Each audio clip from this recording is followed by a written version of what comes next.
Nel video precedente abbiamo guardato i due colori fondamentali del 2-5-1, quindi abbiamo visto come iniziare a sfruttare quella comunicazione fra posizioni dalla terza e dalla settima per raggiungere colori più interessanti, estensioni alterate, e come andare verso un accordo maggiore o andare verso un accordo minore.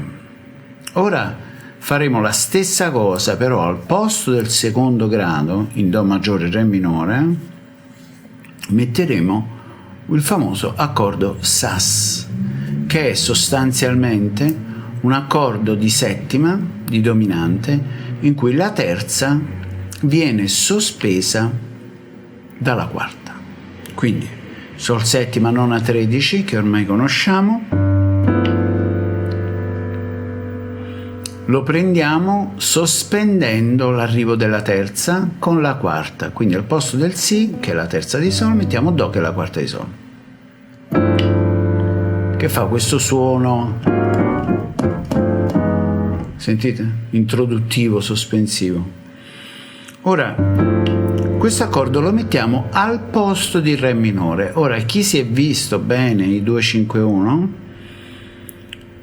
dovrebbe notare una somiglianza, cioè in realtà la mano destra mette esattamente la stessa posizione che metteva quando metteva Re minore. Quindi, se vogliamo, potremmo dire che è un Re minore basso Sol. A questo accordo facciamo seguire un accordo semi-alterato, cioè un accordo che ha la nona bemolle, Sol settima, nona bemolle e tredicesima naturale. E poi andiamo a Do maggiore, questa volta con la sesta. Quindi invece di fare Re minore, Sol settima, nona 13 e Do maggiore settima, faremo Sol Sas, Sol settima, nona bemolle 13 naturale e Do maggiore sesta. Quindi questa è una versione modificata, potenziata per certi versi del 2-5-1 che avevamo fatto nel video precedente. La stessa cosa facciamo con il 2-5 che puntava a Do minore, e metteremo, invece di Re si è diminuito, metteremo Sol settima Sas nona bemolle, che ovviamente anche qui quelli che si sono già studiati i 2-5-1 normali dovrebbero notare la somiglianza fra Re si unito e Sol settima Sas nona bemolle. Dopodiché al posto di Sol settima nona 13 mettiamo nona più 13 bemolle, nona più e 13 bemolle, e a questo punto mettiamo Do minore, questa volta con la settima maggiore, super jazzy.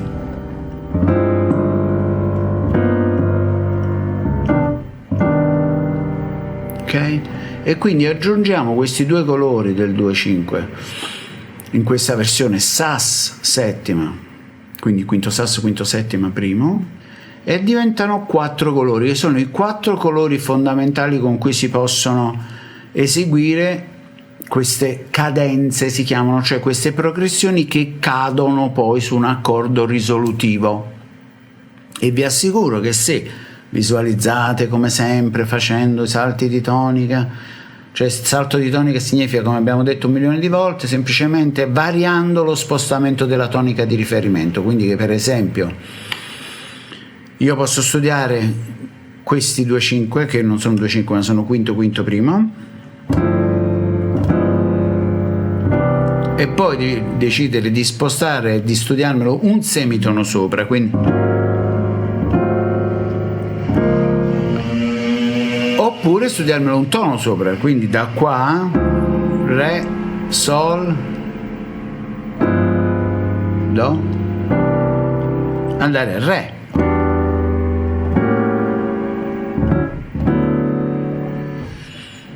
Tutto chiaro?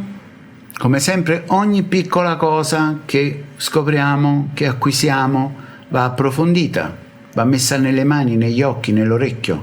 Studiare questa roba non è semplicemente capire come funziona, perché abbiamo detto un milione di volte, capire non serve a nulla, serve saper fare e soprattutto saper sentire, saper immaginare, quindi dobbiamo dare cibo al nostro orecchio e far sì che questa roba la senta, la immagini e impari ad usarla in maniera funzionale alla situazione, al momento, a quella melodia. Quindi c'è un sacco di lavoro da fare, però se lo fate, dopo aver approfondito queste quattro progressioni, sarete praticamente in grado veramente di suonare qualsiasi pezzo accompagnandolo con gli accordi, cantate la melodia e iniziate a percepire, fare esperienza di sonorità molto nuove e molto interessanti. Buon lavoro!